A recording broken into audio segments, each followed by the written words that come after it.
we're showing you the easiest ways that you can make rock not only look amazing in your landscape, but to make it have more functionality. These ideas will also be low maintenance and high impact for your garden.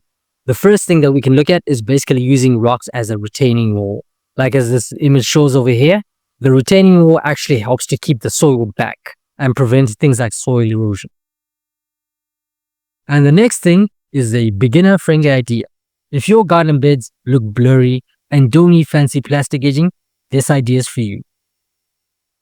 So, you need to go to the store and grab a bag of 3 to 5 inch beach pebbles or cobblestones. It's functional, it's cheap, and this is how it's going to look when you basically put it in sort of like the garden bed. It's actually going to look really, really cool, and sort of like that contrast between that grass and that pebble stone looks really, really good.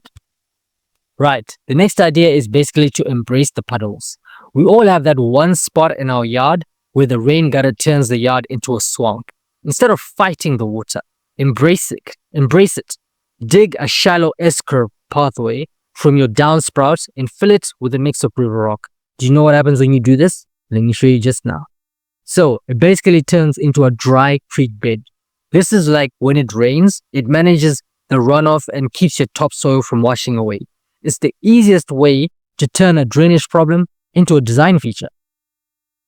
Next idea. The easiest mistake to make is scattering rocks like a seasoning salad, which is actually quite funny.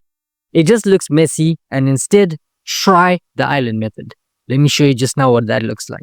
So basically the island method, you find a bare spot or even a spot like with flowers, and then maybe under a tree or where grass won't grow, and then you group 3 stones of different heights and sizes.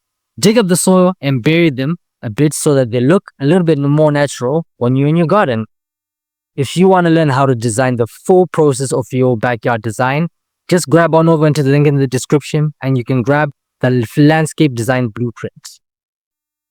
Watch this video next because I know you're gonna love it.